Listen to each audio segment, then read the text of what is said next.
Hey everyone, welcome back to the channel. Today we're diving into UPTOBER, the belief that October is a bullish month for Bitcoin and cryptocurrencies.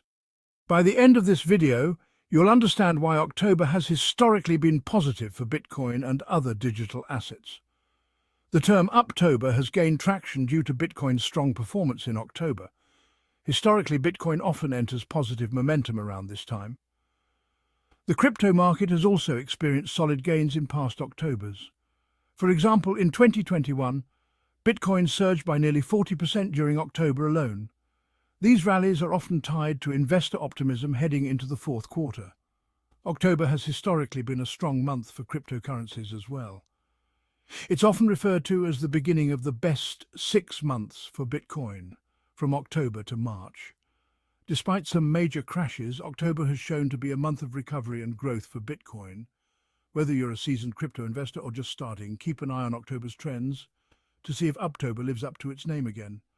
Thanks for watching. If you found this video helpful, hit that like button and don't forget to subscribe for more insights on crypto market trends and investing strategies.